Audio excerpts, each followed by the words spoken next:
Boa noite, igreja, graça e paz. Eu vou começar de uma forma diferente. Eu vou começar falando que eu sei que não parece, mas eu sou brasileiro, tá? Há 4 anos. Mas mais importante que isso, eu falo que eu sou gaúcho. Por quê? Porque eu conheci o Senhor na Costa Rica, no ano 2000, mas eu me batizei aqui, no Rio Grande do Sul, em Porto Alegre. Então, quando as pessoas perguntam, quanto tempo você tem de conversão? Eu sempre lembro a data de 1º de dezembro de 2001. Claro que a Polícia Federal não aceitou o fato de eu ser gaúcho, mas eu me sinto gaúcho, então eu estou muito feliz. Eu me sinto sempre de voltar aqui para o Rio Grande do Sul. Eu morei 5 anos em Porto Alegre. Eu estudei na URGS e na PUC durante 5 anos. Então, o fato de poder estar aqui em terras gaúchas, para mim, é um privilégio que o Senhor está me dando. Agradecer também o Carlitos, o pastor Carlos, amigo de longa data, e o pastor Marcos. De certa forma, se eu cheguei na Igreja Batista Alameda, foi por causa do pastor Marcos. Eu ia lá assistir os cultos de sexta-feira, o culto de libertação. Nós moramos a 50 metros, meia quadra da Alameda. Então eu ia às sextas-feiras, assim. Eu fico muito feliz pelos pastores que vocês têm aqui. O Senhor tem abençoado esta igreja com homens cheios de graça, cheios de sabedoria, mas principalmente homens que temem ao Senhor. Recebam um grande abraço da Igreja Batista Alameda, não só assim à distância, mas se vocês quiserem levar para casa esse abraço, aí tem 3 homens fortes e corajosos que podem abraçar vocês no final do culto. Eu também posso abraçar vocês. Mas nesta noite, gente, o mais importante não é falar sobre a gente, é falar sobre Deus. Amém? Então eu vou pedir para você fechar os seus olhos. Vamos orar mais uma vez. Pai bendito, nós queremos te agradecer, Senhor, porque o Senhor nos dá o privilégio de abrirmos as Escrituras, Senhor, e poder contemplar mais, Senhor, da sua glória. Pai, te pedimos que nesta noite, Senhor, o Teu Espírito Santo venha trabalhar eficazmente nos nossos corações, Senhor. E que a Tua palavra, que é viva e eficaz, venha a transformar esses corações. Que o Senhor ache em nós corações como terra fértil, Senhor. E que a semente que será plantada nos nossos corações frutifique, Senhor, para o louvor da Sua glória. Oramos assim, em nome de Jesus. Amém. Muito bem. Irmãos, quantos de vocês já têm passado por dificuldades? Não me deixem sozinho. Obrigado. Eu achei que fosse só problema meu. Quantos de vocês já passaram por momentos onde tudo parece que é enorme, que a gente está lutando contra gigantes? Isso, que bom. Então essa mensagem é para você. E essa mensagem é para mim também. Principalmente nos últimos 3 anos. Nos últimos 3 anos, a nossa família tem passado por diferentes lutas. Lutas tanto dentro de casa, a nível de relacionamentos com filhos, lutas com saúde dos meus sogros, da minha mãe, lá na Costa Rica. Desafios normais do dia a dia no trabalho.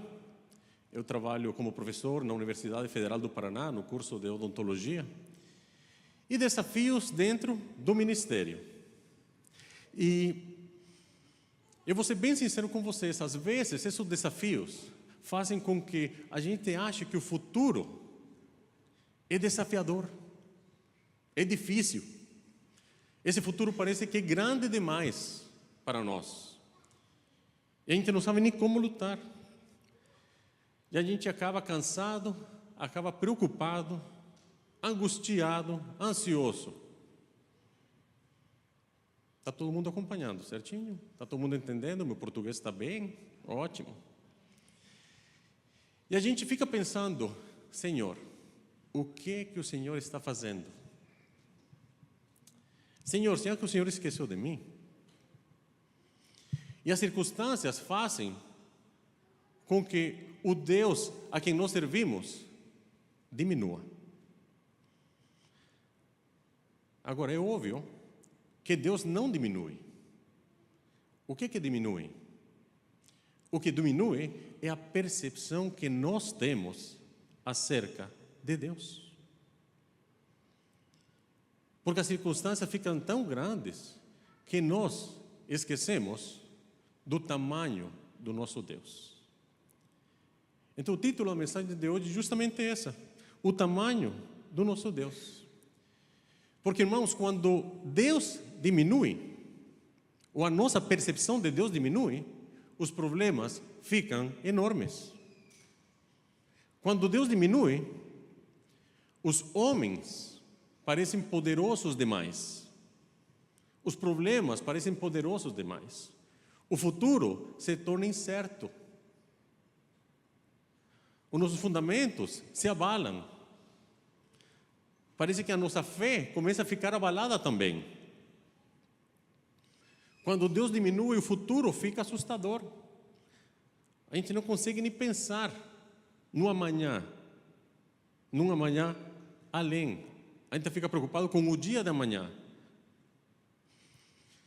Quando Deus fica pequeno, a oração enfraquece, porque começamos a murmurar. Quando Deus fica pequeno, começamos a viver na força do nosso braço, na dependência de nós. E tem um capítulo no livro de Isaías, que nós vamos trabalhar hoje, o capítulo 40, e Carlos já me comentou que vocês estão experts no Antigo Testamento, então vamos desenvolver um pouco Isaías 40. Isaías 40 foi escrito justamente para pessoas que perderam a visão do tamanho de Deus. Para que vocês entendam, nos primeiros 39 capítulos do livro de Isaías, Deus está denunciando por meio do profeta a idolatria de Judá, a hipocrisia, alianças entre povos, Israel se lançando com outras nações. Ao invés de confiar no seu Deus, no seu Senhor, o povo ainda mantinha uma aparência religiosa, mas o seu coração estava distante de Deus. E aí Deus começa a anunciar julgamento, juízo. E especificamente no capítulo 39, nós temos Isaías chegando ao rei Ezequias e falando sobre uma coisa que aconteceria provavelmente 100 a 120 anos depois, que seria o quê? O cativeiro babilônico. Isaías fala para Ezequias: o seu povo será levado para outra nação. Tudo que está aqui no palácio será retirado de vocês. Os seus tesouros serão levados de vocês. Isaías está falando profeticamente para uma ou duas gerações no futuro. Babilônia estava começando a ser uma potência no cenário mundial. E nós vamos ver que o povo começa a fazer uma pergunta perigosa: onde está Deus? Onde está nosso Senhor? Na verdade, no versículo 27 de Isaías 40, nós vamos chegar nesse versículo mais para frente, está escrito: por que, pois, dizes, ó Jacó, e falas, ó Israel, o meu caminho está encoberto ao Senhor, e o meu juízo, algumas traduções dizem direito, passa desapercebido ao meu Deus? Eu quero que vocês percebam o seguinte, irmãos: o povo de Israel não tinha se tornado ateu. Eles continuavam acreditando na existência de Deus. Eles não estavam falando Deus não existe. Eles estavam falando talvez uma coisa pior: eu acho que Deus nos abandonou. Deus não se importa conosco. Deus não está enxergando nossa situação.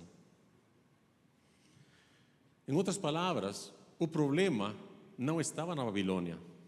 O problema estava na visão que Israel estava tendo acerca do seu Deus.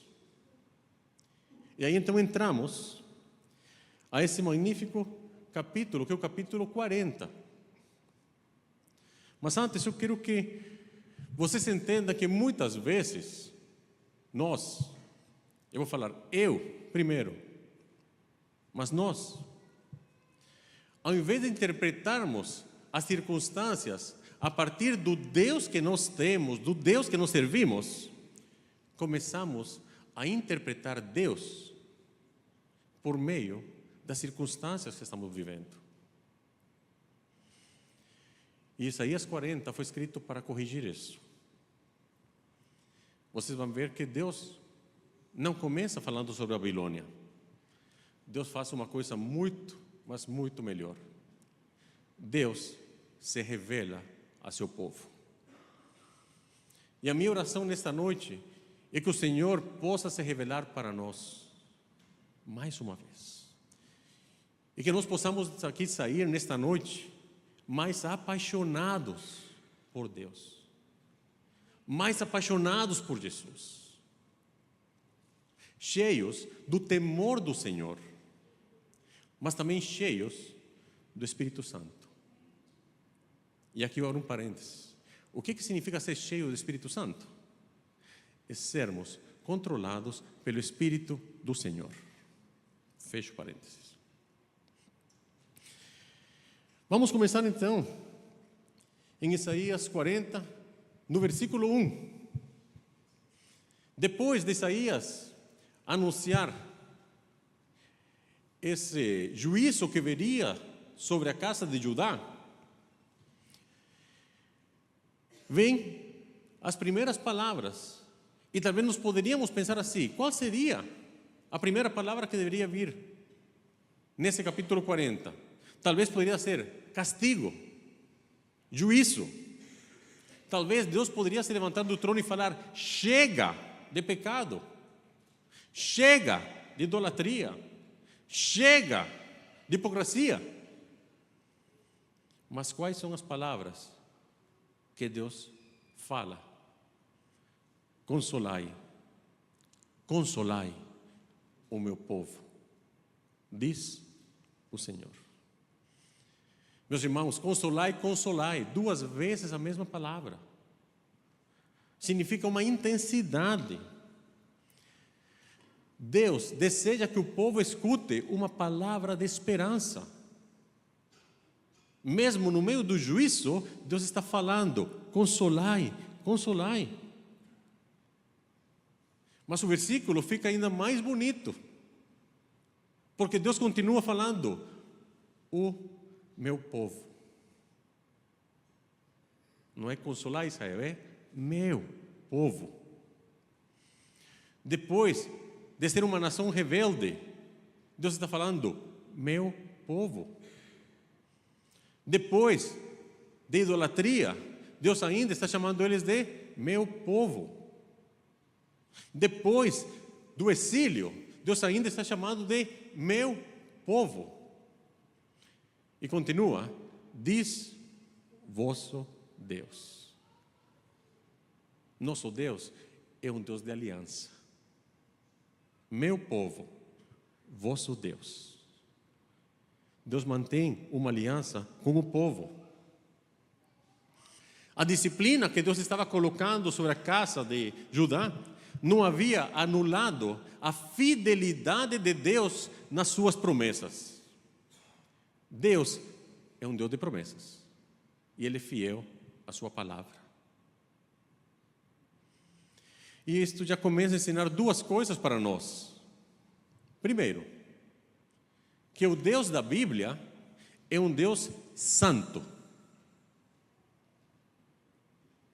Muitas pessoas falam que Deus é amor, e sim, a Bíblia afirma que Deus é amor, mas a Bíblia não afirma que Deus é amor, amor, amor. A Bíblia afirma que Deus é santo, santo, santo. Ele não trata o pecado como algo insignificante. Mas o Deus da Bíblia também é misericordioso. Ele é rico em misericórdias. As suas misericórdias se renovam sobre nós a cada manhã. Vamos para o versículo 2. Falai benignamente a Jerusalém. Falai benignamente. Falai com ternura. Não é simplesmente transferir uma informação. É uma palavra que tem que chegar diretamente ao coração do povo. E qual é a mensagem que tem que chegar? A sua milícia é acabada, que a sua iniquidade está expiada. Poderíamos traduzir como perdoada. Irmãos, isso é surpreendente. Durante 39 capítulos, pecado, pecado, pecado. Chegamos no capítulo 40, escutamos perdão.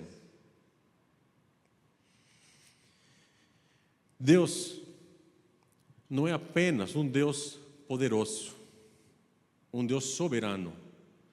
O nosso Deus é um Deus gracioso. É um Deus que dá graça àqueles que o procuram. E aí surge a pergunta, mas como um Deus santo pode simplesmente perdoar? E essa é a pergunta do Evangelho. Porque Deus não pode simplesmente fingir que nada aconteceu.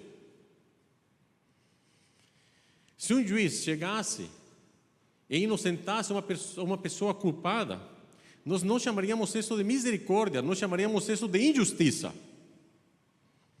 Então, como é que Deus pode falar para o povo, a sua iniquidade está expiada? Nós, que estamos muito mais à frente desta história aqui de Isaías, sabemos que a resposta está no lugar. Aonde está essa resposta? Na cruz. Meus irmãos, Deus não ignora o nosso pecado. Deus julgou o nosso pecado. Paulo explica isso em Romanos 3, 26, quando diz que Deus é justo e justificador de aquele que tem fé em Jesus. Deus, Ele não deixou de ser justo para nos salvar. Ele nos salva mostrando a sua justiça. Na cruz, encontramos a santidade de Deus e a justiça de Deus. Mas também encontramos a ira de Deus. A ira de Deus contra o pecado. Mas também encontramos o amor de Deus por cada um de nós. Mas também encontramos a misericórdia de Deus e a graça de Deus. Todos esses atributos de Deus brilham na cruz. Obrigado, pastor, por colocar uma cruz que está brilhando, viu? Não foi combinado, mas obrigado. Por isso, meus irmãos, se queremos conhecer o tamanho do nosso Deus, nós não devemos olhar unicamente para o firmamento. Sabem? Os céus declaram a glória do Senhor. Mas precisamos olhar também para a cruz do Calvário. Não podemos deixar de olhar para o Calvário. E aí chegamos então ao versículo 3. Voz do que clama no deserto, preparai o caminho do Senhor, endireitai no ermo vereda ao nosso Deus. Esta imagem, meus irmãos, é a imagem de um rei que está chegando. As pessoas preparavam o caminho para a entrada do rei. Séculos depois, nos evangelhos, nós entendemos quem é essa pessoa que está preparando o caminho. Eu comentei para vocês que eu sou professor, então vou lançar a pergunta: quem estava preparando o caminho? João Batista, isso aí. E o que João Batista falava? Arrependei-vos. arrependei-vos. Guardem essa palavra, porque essa palavra arrependei-vos vai nos ajudar a entender o próximo versículo, o 4. Vamos lá. Todo vale será exaltado e todo monte, todo outeiro será abatido, derrubado. Existem montanhas nas nossas vidas que precisam ser derrubadas. Orgulho, autossuficiência, justiça própria. Montanhas que se levantam para que pensemos, eu não preciso de um Salvador. Mas existem vales que precisam ser levantados. O vale daquele que diz, Deus nunca poderia me perdoar. Não, Deus te perdoa em Cristo. Aquele vale que diz, eu sou ruim demais. Não interessa. Nós temos em Cristo uma tão grande salvação. Vale que diz, fui longe demais. Não existe esperança para mim. Irmãos, o Evangelho faz duas coisas. Derruba o orgulho e levanta o humilde. Levanta o quebrantado. O Evangelho perturba aquele que está confortável com o pecado, mas também consola aquele que foi perturbado pelo pecado e busca misericórdia em Deus. Amém? Estão me entendendo? Mas existe uma coisa maior nesta profecia aqui. Isaías diz, preparai o caminho do Senhor. Quem aparece depois de João Batista? Jesus. Vai tirar 10 com estrelinha hoje. Jesus.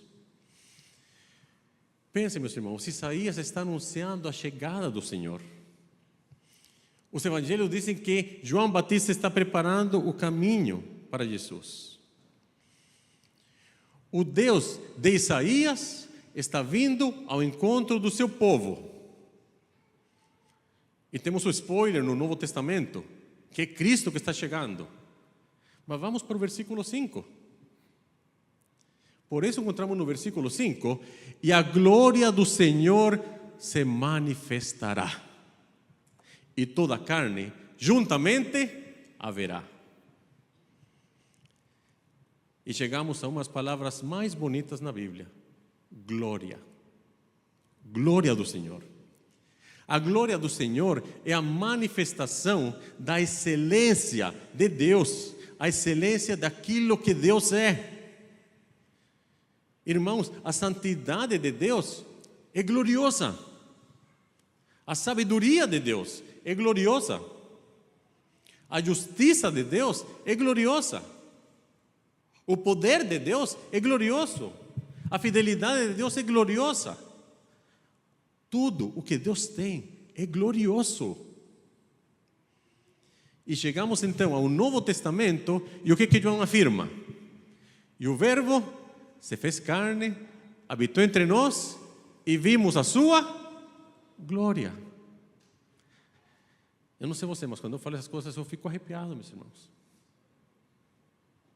Vimos a sua glória. Isaías diz, e a glória do Senhor se manifestará. João diz, vimos a sua glória. Onde? Em Cristo. Em Cristo. É por isso que conhecer Deus não é simplesmente memorizar essa lista de atributos gloriosos. Conhecer Deus é contemplar, admirar, ir atrás da glória revelada em Cristo Jesus. Você quer conhecer o tamanho do seu Deus? Olhe para Cristo. Tudo está em Cristo. Cristo é tudo. Não há nada além de Cristo. Não há nada fora de Cristo. Por isso nós pregamos Cristo. Cristo é o centro. Cristo é o mais importante. Agora, eu quero que vocês vejam o contraste que Isaías vai fazer no versículo 6. ele muda e diz: toda a carne é erva, e toda a sua beleza como a flor da erva. No Isaías 46, por favor. Toda a carne é erva e toda a sua beleza como a flor da erva, ou a flor do campo. Então agora, Isaías está colocando lado a lado a glória de Deus e a beleza do homem. E o contraste é absurdo. Deus é glorioso. O homem é como a erva. E vamos ser sinceros, a gente não gosta muito de escutar isso. A gente gostaria de escutar que nós também somos gloriosos. De fato, nós podemos falar que somos a coroa da criação. Mas, o que é que nós fazemos? O Carlos falou que eu tenho um currículo melhor do que ele, então eu vou começar por mim. O que é que nós fazemos? Construímos currículos, acumulamos títulos, conquistamos posições, juntamos patrimônios, desenvolvemos uma reputação e alguns até constroem impérios. Mas Isaías olha para tudo isso e diz: erva, floresce, fica até bonita por um tempo, mas morre. Aonde está Nabucodonosor? Morto. Aonde está Alexandre? Morto. Aonde estão os Césares? Mortos. Os líderes dos impérios? Mortos. Cadê os impérios? Acabaram. Erva. E aqui Isaías nos revela outra característica preciosa do Senhor. Deus é eterno. Vamos para o versículo 8, por favor. Não sei, pode ser. Seca a erva e cai a flor. Soprando nela... Não, volta, desculpa. É o 8 mesmo assim. Seca a erva e cai a flor. Porém, a palavra do nosso Deus subsiste ou permanece para sempre. Mas a palavra do nosso Deus permanece para sempre porque está fundada no caráter do nosso Deus, que também permanece para sempre, porque Ele é eterno. Nós passamos, Ele permanece. Nós mudamos, Ele permanece.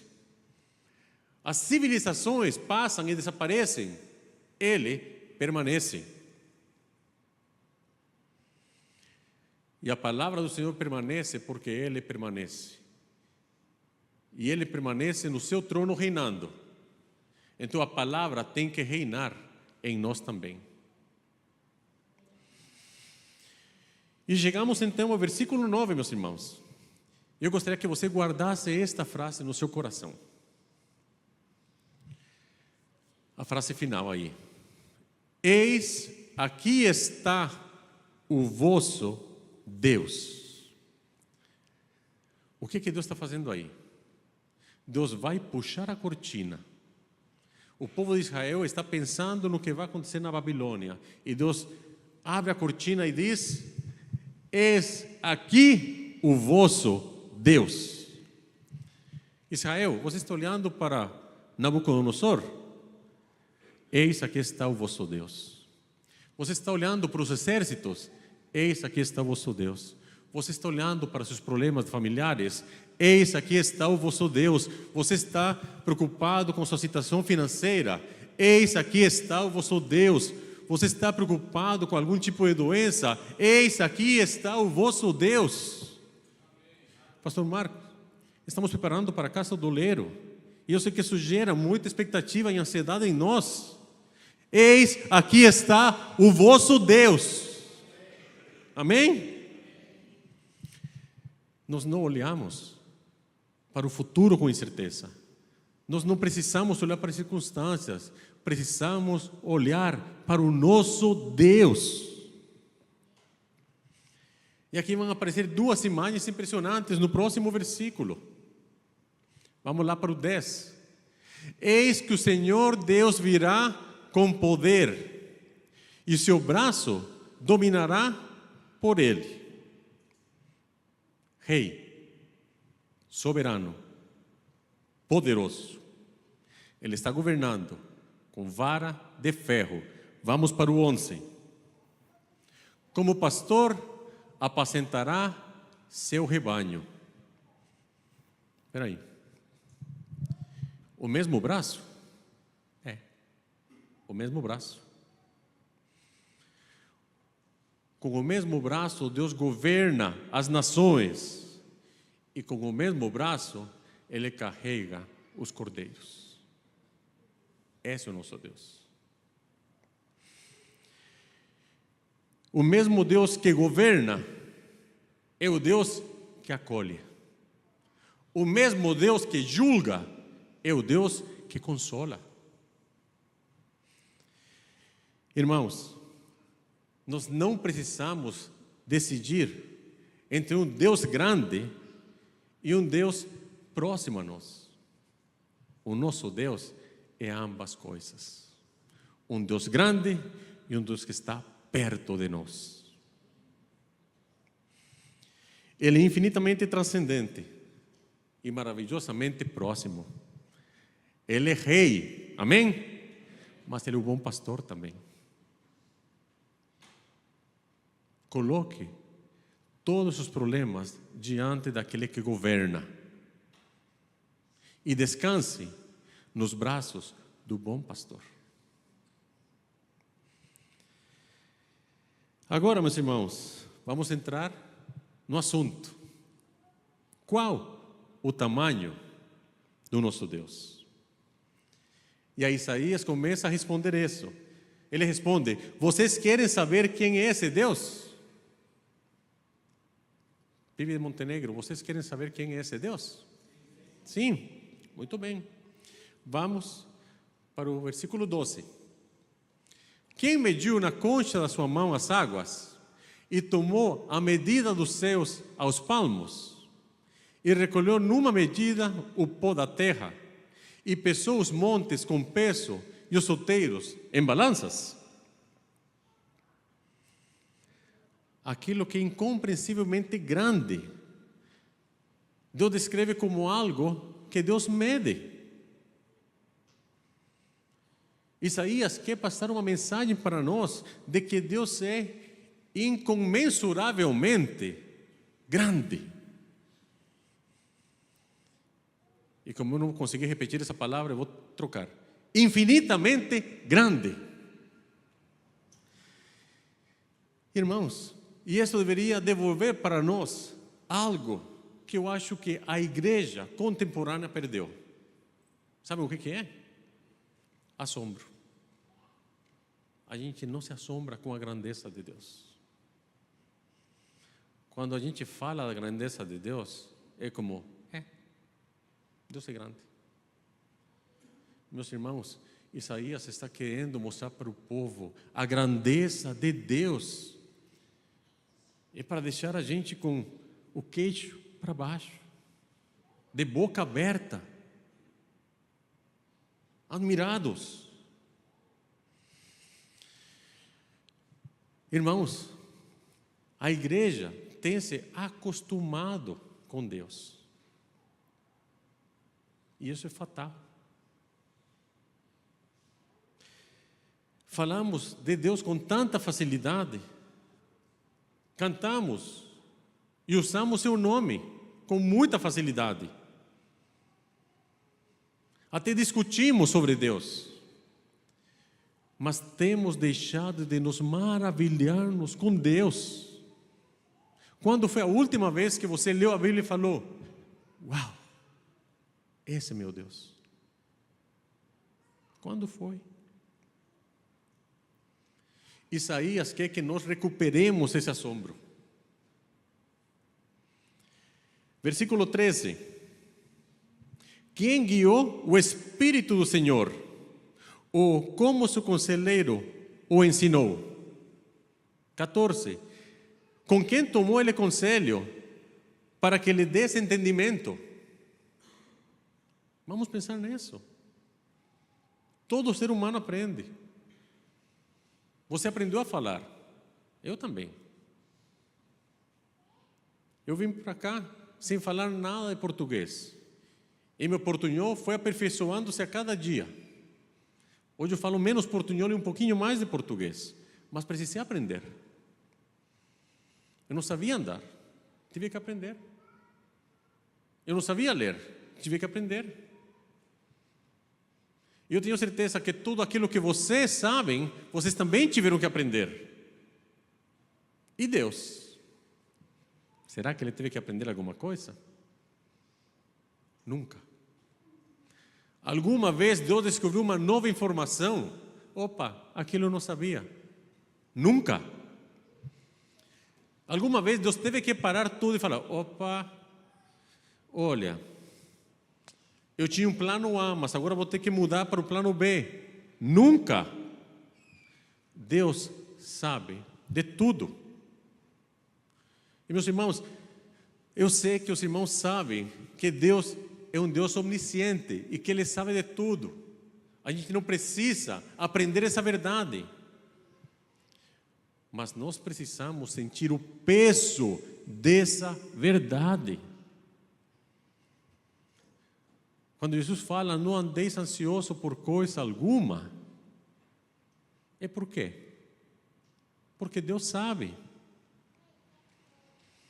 Deus conhece perfeitamente todas as coisas, passado, presente e futuro.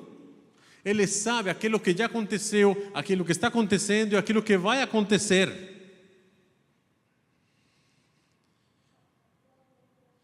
Por isso, meus irmãos, a nossa forma de orar também tem que mudar. A gente não ora para informar a Deus sobre alguma coisa, como se Deus não soubesse. Mas a gente ora porque a gente está colocando nas mãos do Senhor, que sabe de todas as coisas, a nossa ansiedade. Nós estamos rasgando o coração diante de Deus. Observe ainda o versículo 14, diz aí, bem no meio: quem lhe ensinou a vereda da justiça? E isso aqui toca uma situação muito delicada, porque às vezes olhamos para as circunstâncias que Deus está permitindo e pensamos: eu não estou entendendo por que Deus está fazendo isto comigo. Eu não entendo por que Deus está permitindo isto comigo. Agora, meus irmãos, não tem problema nenhum em você abrir seu coração e falar para Deus: Senhor, eu não estou entendendo. Não tem problema nenhum. Os salmos estão cheios dessas perguntas. Abacuque fez essa pergunta. Jó fez essa pergunta. Jeremias perguntou. O problema começa quando nós deixamos de perguntar para Deus e começamos a julgar Deus. Aí estamos em sérios problemas. Agora, meus irmãos, existirão momentos em que nós não vamos entender os caminhos do Senhor. Mas eu vou falar uma coisa para vocês. Não interessa. Eu decidi descansar na mão do Senhor. Descanse no Senhor. Não compreender o caminho de Deus não significa que Deus perdeu o caminho. Deus não perdeu o caminho. Aliás, para termos fé, temos que confiar. Se nós já sabemos o que vai acontecer, podemos ter fé? Não. Vamos avançar aí para o versículo 15. Já estamos na metade do tempo, então estamos indo bem. Eis que as nações são consideradas por ele como a gota de um balde. Agora imagine carregar um balde com água. Tá? Estou aqui caminhando, caiu uma gota do balde. O que é que eu faço?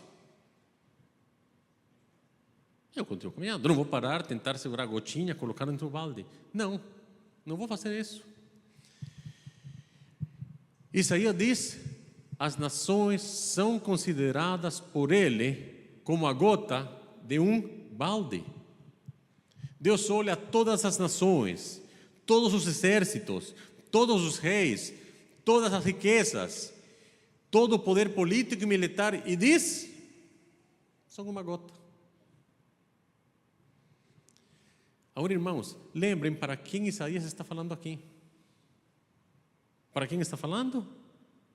Para Israel, que tem uma palavra acerca de Babilônia. Pessoas que estão pensando: Babilônia é grande demais.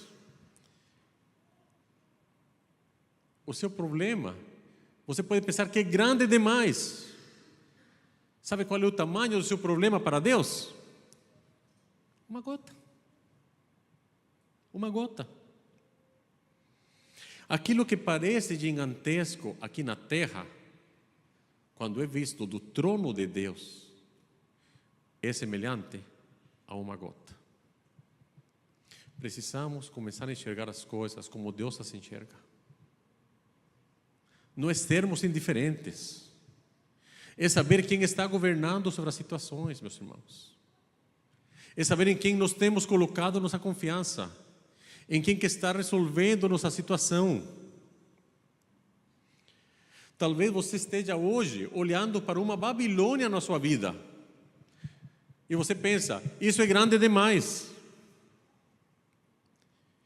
Isaías, em momento nenhum, diminui a Babilônia. O que Isaías faz? Aumenta a nossa visão de Deus. Aumente a sua visão de Deus.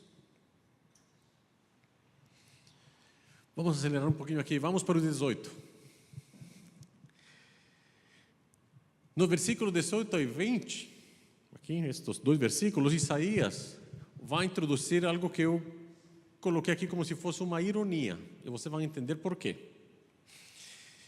A quem, pois, fareis semelhante a Deus?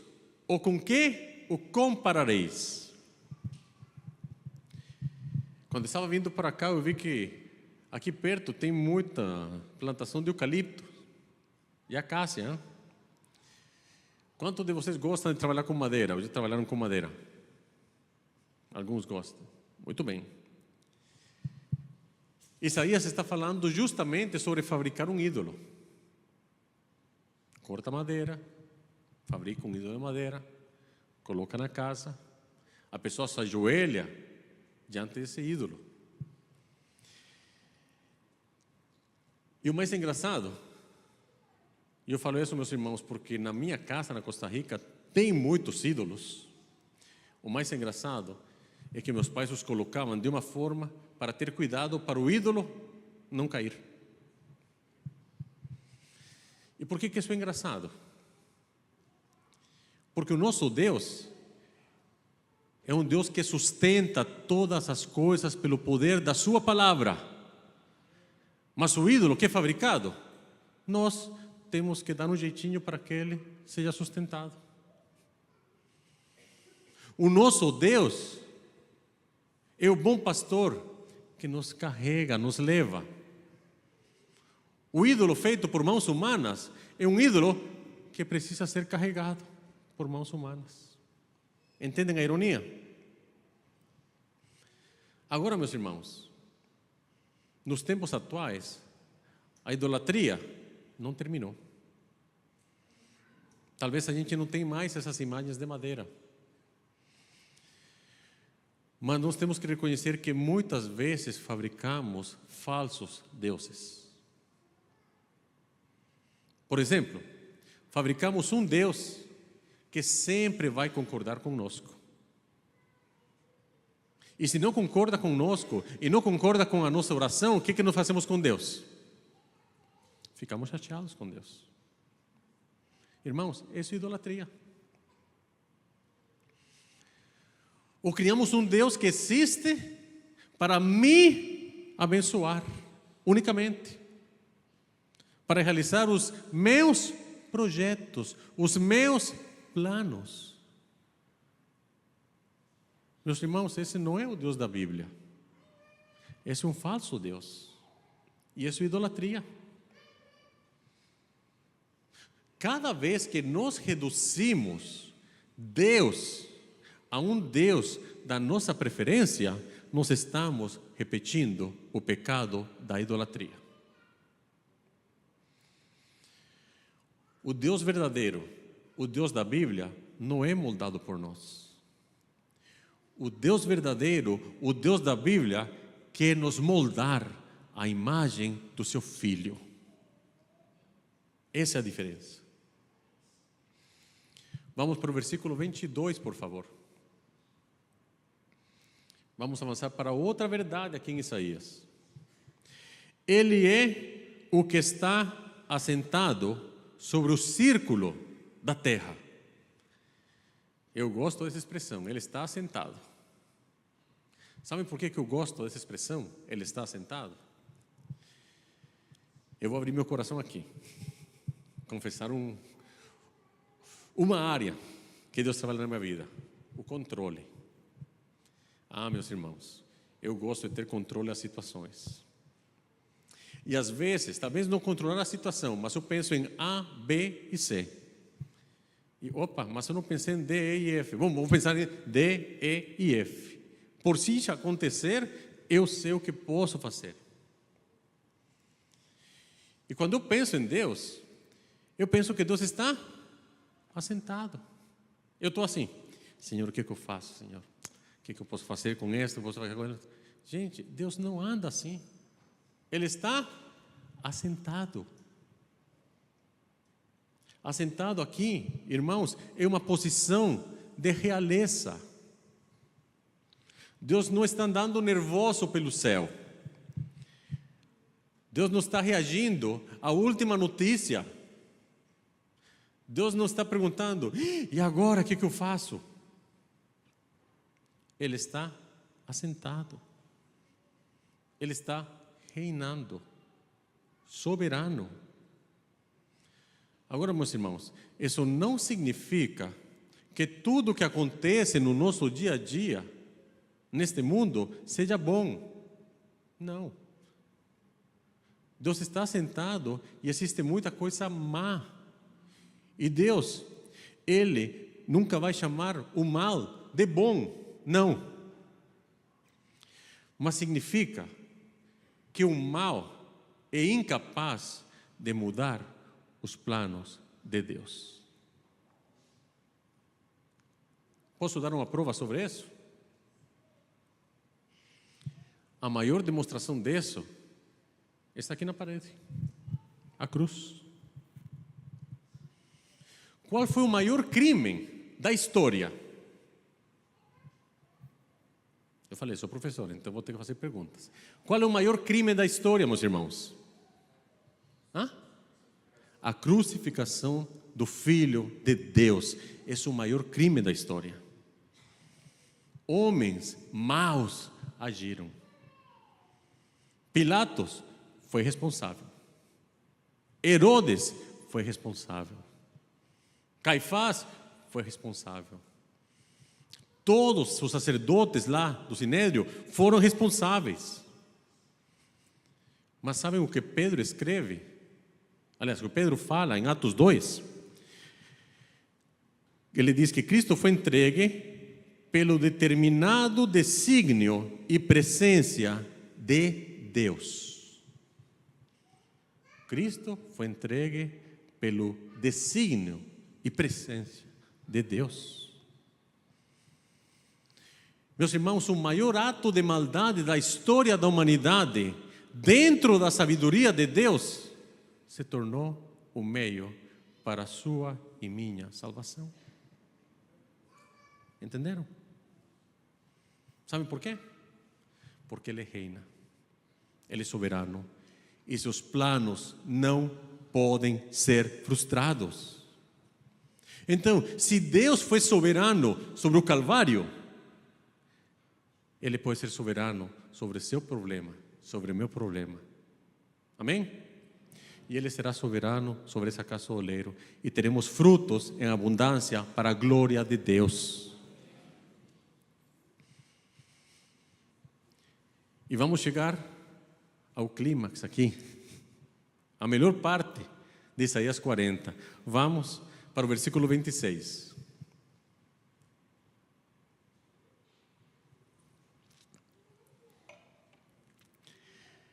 Levantai ao alto os vossos olhos. Vejam então o movimento aqui. O povo está olhando para a Babilônia. O que Deus diz? Levantai ao alto os vossos olhos. Nós estamos enxergando circunstâncias. O que Deus diz? Levantai ao alto os vossos olhos. O povo de Israel está olhando para aquilo que está perdendo, o que perdeu. E Deus diz: levantai ao alto os vossos olhos, olhem para cima. E ainda pergunta: e vede quem criou estas coisas. Olhe para as estrelas. Quem criou as estrelas? Quem criou as estrelas? Deus. E as chama pelo seu nome. Quando nós olhamos as estrelas, nós olhamos pontos luminosos. Deus as chama pelo seu nome. Ele as conhece. Ele as sustenta. E a lógica é: se Deus sustenta e conhece cada estrela, como não vai sustentar o seu povo? Lembram? Meu povo. Ele vai nos sustentar. Nenhuma estrela desaparece sem que Deus saiba. Será que o sofrimento de você, Israel, vai passar desapercebido aos olhos do seu Deus? Meu irmão, minha irmã, o nosso sofrimento não passa desapercebido aos olhos do nosso Deus. E aqui Isaías chega então ao coração do problema. O problema do povo não era a ausência de Deus. O problema do povo era uma visão errada do tamanho do Deus que eles tinham. Versículo 27. Porque dizes, ó Jacó, e tu falas, ó Israel, o meu caminho está encoberto ao Senhor, e meu juízo passa desapercebido a meu Deus. Agora faz sentido entender porque Isaías está falando de oceanos, de montanhas, de nações, de príncipes, de estrelas. Porque Israel está clamando: Deus não está vendo. Mas pensem na ironia. Deus fala: eu conheço as estrelas pelo seu nome. Eu estou vendo. Eu meço os oceanos. Será que eu não consigo administrar a sua história? Meus irmãos, o problema não é a ausência de Deus. O problema é nossa percepção. Veja o versículo 28. Não sabeis, não ouvistes. Deus não está perguntando isso para falar para vocês: escutem, eu vou falar uma coisa nova para vocês. Não. Ele pergunta: vocês não sabem? Vocês nunca ouviram? Irmãos, eles sabiam. O problema é que eles esqueceram. E aqui nós temos uma lição para nós. Muitas vezes as nossas crises espirituais, elas não acontecem por nunca termos aprendido sobre Deus. Não é por isso que acontecem. Acontecem porque no meio da dor nós esquecemos aquilo que nós já sabíamos. A nossa alma começa a gritar mais forte. Você sabe que Deus é fiel, amém? Até você precisar esperar. Puxa, será que Deus é fiel mesmo? Está passando tanto tempo. Você sabe que Deus é soberano, amém? Até as coisas saírem do controle. Você sabe que Deus é bom, amém? Até você começar a sofrer. Você sabe que Deus é presente, até você começar a se sentir sozinho. Por isso nós precisamos ouvir repetidamente a palavra de Deus. Habite ricamente em vós a palavra de Deus. Não é para aprender coisas novas apenas, mas muitas vezes é para lembrar a nossa alma daquilo que a nossa alma insiste em esquecer. Nós temos um Deus infinitamente grande. E veja que Isaías então começa a falar novamente sobre Deus e diz que Ele é eterno. E isso não significa que Ele viverá para sempre unicamente. Salmo 90 diz: de eternidade a eternidade Tu és Deus. O que Isaías quer que nós entendamos é que nós estamos olhando para uma página. Deus já viu o livro todo. Nós estamos vivendo um momento. Deus já conhece toda a história. Nós estamos vendo hoje. Deus já viu o teu amanhã. E aqui chegamos então numa das frases mais bonitas também. Vamos avançar para o versículo 30, por favor. Aliás, 29.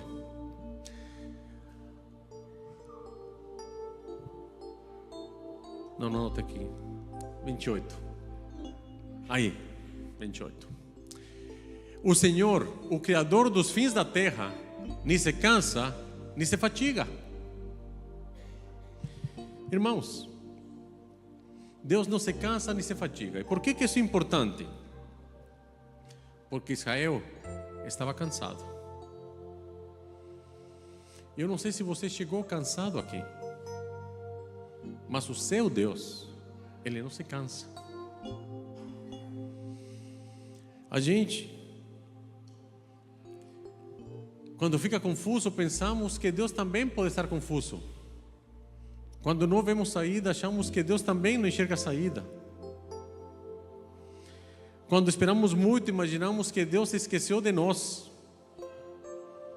Mas Isaías nos lembra que nós não podemos confundir a nossa condição atual com o caráter de Deus. Nós nos cansamos, Ele não. Nós perdemos forças, Ele não. Nós precisamos recuperar energias, Ele não. Mas não fica só assim. Ele nos dá força e energia também. E aí entramos então aí sim ao versículo 29. Dá força ao cansado e multiplica as forças ao que não tem nenhum vigor. Meus irmãos, a grandeza de Deus não o torna indiferente. E a demonstração suprema disso é o próprio Jesus. O Deus eterno entra no tempo, entra na criação. Aquele que na sua divindade sustenta todas as coisas, experimentou a nossa humanidade. E por isso que o autor de Hebreus diz que Ele é o sumo sacerdote e que é capaz de se compadecer nas nossas fraquezas, porque Ele experimentou todas as coisas que nós experimentamos. Então Isaías 40 não apresenta uma força cósmica. Isaías 40 nos aproxima de Cristo. Vamos ao versículo 30. Ele escreve: os jovens se cansarão e se fatigarão. Agora, por que está falando dos jovens? Aqui nós temos o pastor Daniel, que é o nosso pastor dos jovens. Pergunta se o Daniel consegue acompanhar os jovens hoje. Consegue mais, Dani? Parece que os jovens não se cansam, eles têm energia. Eu já estou nos meus 50 anos, vou fazer 51. Se eu tivesse 20 anos, quantas coisas eu faria? Mas não tenho mais esse vigor, essa energia, não. Mas por que Deus está escolhendo falar dos jovens? Porque a juventude representa vigor. Isaías está apresentando aquela figura daqueles que têm mais energia e fala: até eles vão se cansar, até eles vão se fadigar. E aqui ele nos confronta com uma coisa que a cultura tem colocado nas nossas cabeças hoje: você consegue, acredita em você, existe uma força dentro de você, você é suficiente. Isaías quebra isso e diz: você não é suficiente. Reconheça a sua fraqueza e coloque a sua esperança olhando para aquele que é verdadeiramente forte. Por isso, no próximo versículo, o último, diz: mas os que esperam no Senhor renovarão as forças. Sabe qual é o nosso problema? Que a gente não gosta dessa palavra esperar. Vamos ser sinceros, quantos de vocês gostam de esperar?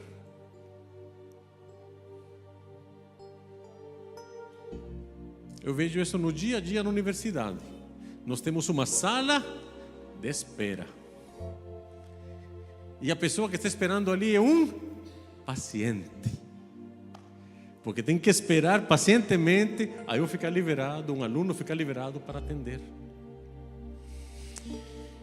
Meus irmãos, temos que aprender a esperar no Senhor. Agora, esperar não significa ficar de braços cruzados. Não é passividade. Esperar é termos uma confiança perseverante.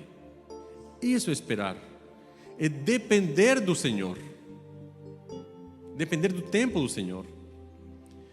É olharmos para a situação que não conseguimos entender e dizer: eu não sei como isso vai terminar, mas eu sei o Deus em quem eu confio.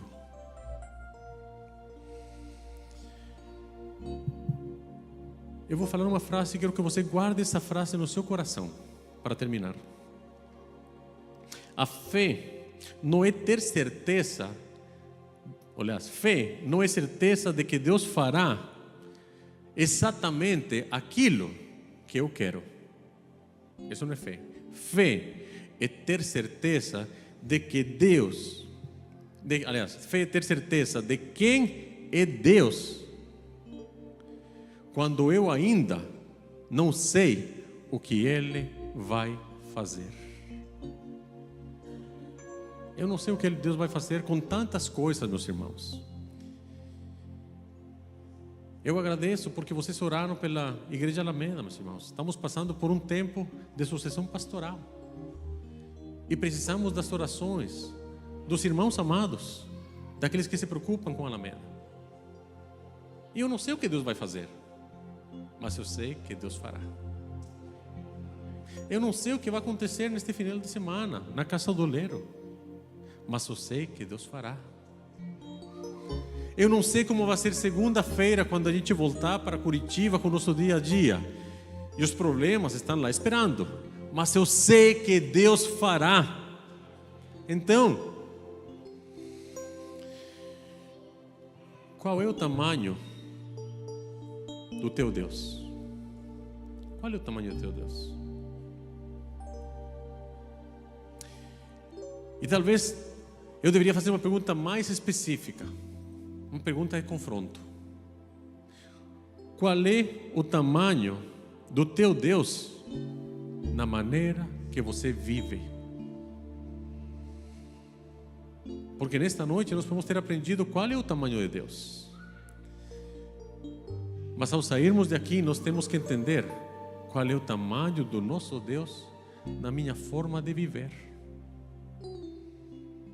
Não adianta sairmos daqui com mais informação. Nós precisamos sair daqui com transformação. Se Deus é soberano, descanse. Se Deus sabe de todas as coisas, confie.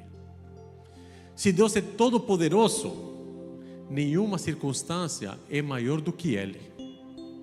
Se Deus é eterno, o que você está passando é um momento na história. Se Deus é fiel, eu posso esperar. Se Deus é misericordioso, eu posso me arrepender e voltar para Ele.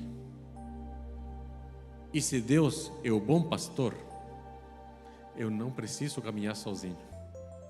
Eu posso caminhar com Ele. Percebem, meus irmãos?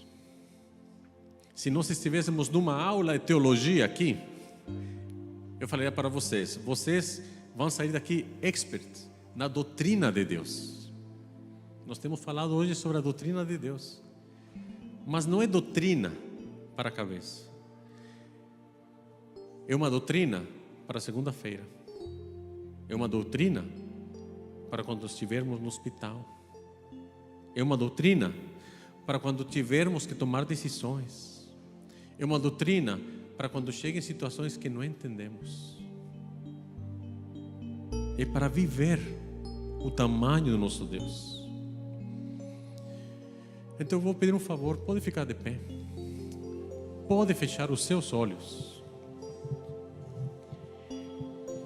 Eu vou pedir que você pense neste momento naquilo que mais tem ocupado a sua mente. Se você, como eu, que tem 1000 coisas na mente, escolha uma.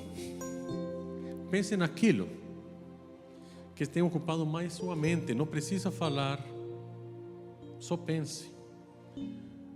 O que tem roubado sua paz? O que tem ficado na sua mente quando você deita? E o que tem ficado na sua mente quando você acorda? Qual é a situação que parece grande demais para você?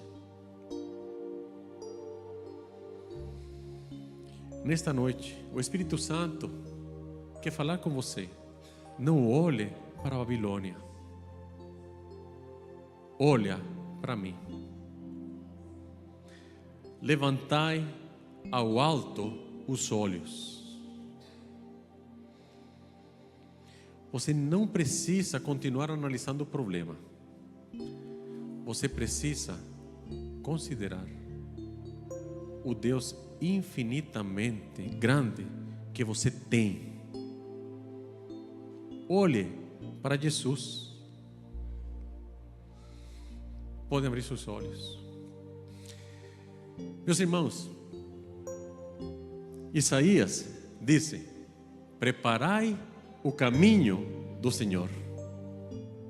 Século depois, João Batista chega e diz: eu sou a voz que clama no deserto. E depois ele diz o quê? Eis o Cordeiro de Deus.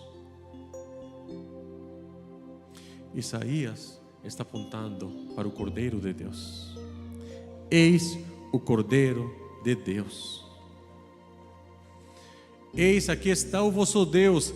Eis o Cordeiro de Deus. O Deus de Isaías 40 já veio.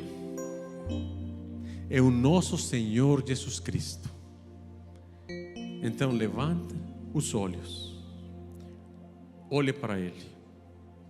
Ele é o nosso Deus. Amém? Então dê uma salva de palmas a Ele, porque Ele é digno de todo louvor, toda a glória e toda a honra.